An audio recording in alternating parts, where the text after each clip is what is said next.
the red sort of came into being towards the tail end of Jumper, and I'd been wanting to work with a new media, and felt that in the way that with my still pictures, I stopped using film and started going digital, that it was inevitable that we would go digital with our movies. And we actually did one kind of epic weekend for Jumper, where we started in New York, and it was kind of Born Identity style, guerrilla shooting on the streets of New York, handheld, very long lens with the red, and the kind of thing that would have been impossible with one of those systems that required a tether. But the red really kind of brought me back to my comfort zone of using the Aton, which was my preferred camera of choice on all of my movies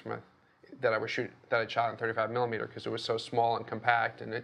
you could get that kind of documentary feel. So where the red camera really shone for me, I mean, where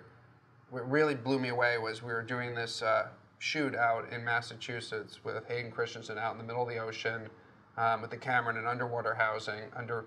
very grueling conditions, and not really the kind of conditions that you would say, hey, this is a great chance to take a piece of electronics. That's probably the environment where you want to use like some Arri or some kind of camera that's been around for 50 years that can like handle any kind of conditions you throw at it. It's not really the environment. You're like, it's salt water, ocean, but we took the red out there,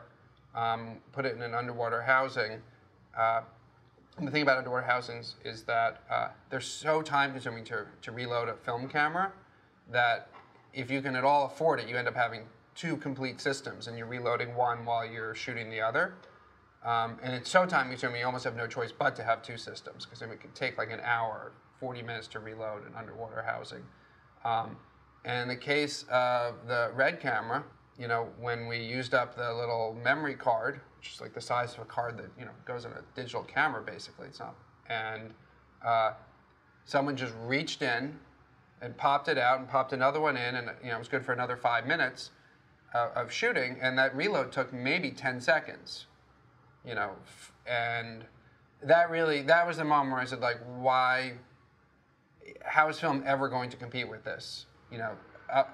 There's always been an Aton on my set all the way through Jumper, and until the end of Jumper, and then at the end of Jumper, once I used the red once, there was always a red on my set instead of the Aton, because I just can't stress for my style of filmmaking how important being able to reload that quickly is, and that's a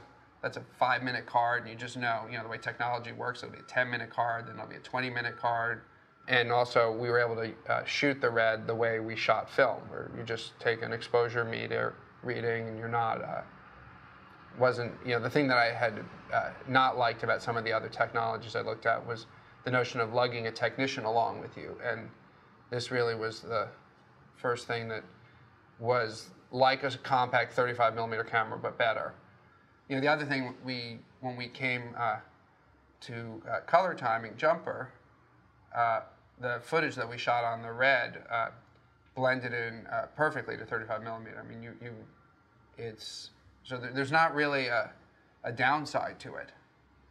It's from an ease of shooting. It's just like shooting film, and so it has all the advantages of film in terms of how you shoot it, and it has none of the disadvantages of film. I think that the red's going to have a profound impact on the film industry. It's going to certainly force all the other camera manufacturers to sort of step up